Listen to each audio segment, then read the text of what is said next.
Hi, Efren. Great. So welcome to the opening night of 300 Mason Jars. This is a show of small watercolor paintings and some canning. The canning is not for sale. It's just for display purposes. And it's around family history and family legacy and an exploration of people who've come before and an exploration of what we can know about the past and what we can't know about the past, and what we imagine and the limits of imagination. And it's been a wonderful series to create. It's been 18 months. I've got 145 paintings here. They're done in season. I set up a mason jar with something in it, and then I paint it. And so things change. And so if you look behind me here, this is miner's lettuce. And so miner's lettuce is just around in the spring, and it's one of the first things that miners would eat. That was the first greens that were available, so we call it miner's lettuce. And then rhubarb, again, also a spring plant, and I remember eating that, just dipping it in sugar. And above it is the apple blossoms. And so later on in the series, you'll find the apples that were used to can the apples for applesauce, or for mostly for applesauce, and then sometimes put the actual pie filling into jars. So a lot of them are around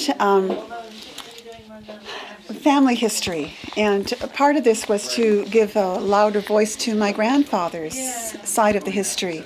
So if we can walk over here, this is a drill. It's not called a drill. It's called something else because it doesn't actually have the drill in it. Somebody told me what it was called, and I can't remember. But it's a lovely old piece of equipment, and a planer too. Every man had a planer for finishing wood, and then this was an invention that he had done, which was to keep the horses from having to hold the full weight of the wagon going downhill. He had brakes on. This was car chassis.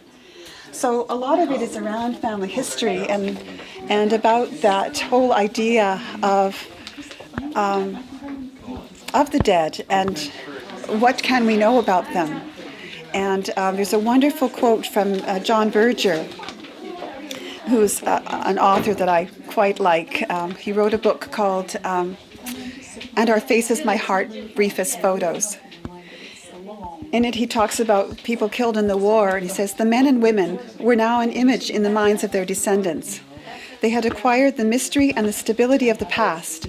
They had attained a kind of complete incompleteness. They were waiting to be completed by the knowledge and actions of their descendants. And at the same time, they were complete, for they had completed themselves. They could do no more. And in doing this show, it was my ambition to complete my ancestors. And I really did discover that they are already complete. It's me that I'm trying to complete. And it's me that I'm exploring in this series. And I'm using their lives as a resource to give direction to my own explorations. And so what's been wonderful about this is that the mason jar, which I chose to use as a vehicle for the exploration, resonates with so many people.